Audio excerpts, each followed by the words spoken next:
I work for the Michigan Department of Agriculture and Rural Development within the Pesticide and Plant Pest Management Division as an inspector. I cover Bay, Saginaw, and Tuscola counties. My job entails keeping our food and feed supply safe, protecting our state from invasive species, as well as helping to facilitate business through export certifications. I do a lot of work with our grain elevators and bean exporters for sanitation purposes. I go to visit feed mills annually to make sure our animal feed is being manufactured safely. And I also inspect nurseries to make sure our state is being protected from invasive pests. I'm the agri-science instructor at the Tuscola Technology Center located in Cairo, Michigan. I educate 11th and 12th graders, teaching them a wide variety of topics from animal science, plant science, and natural resources. Here we have a 6-acre land lab, 4 of which is in rotational grazing, and another 2 acres which we do some row crops on. This year we did sweet corn.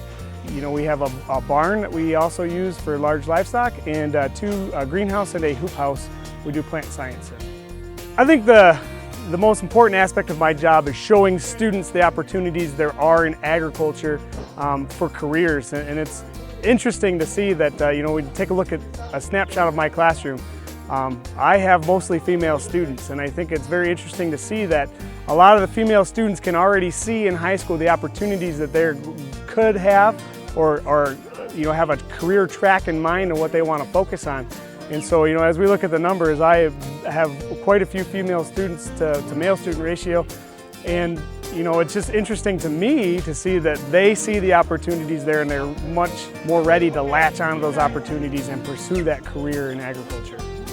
We have 2 daughters, Violet and Monroe, and we think it's very important to raise them with some agricultural background and knowledge, even though we don't live on a farm now.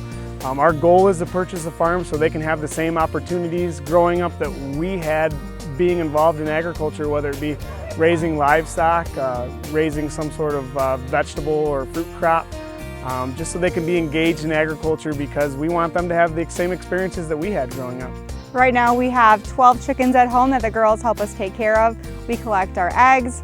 At some point we also had a lamb living in our backyard, and then every winter it seems like we get bottle lambs that come home from the school that the girls get to help take care of as well. The biggest key that we have there is that our kids will understand how important agriculture is across the board. Whether they choose to go into agriculture in the future or not, they're going to have that knowledge base and appreciation for agriculture that we think everybody needs.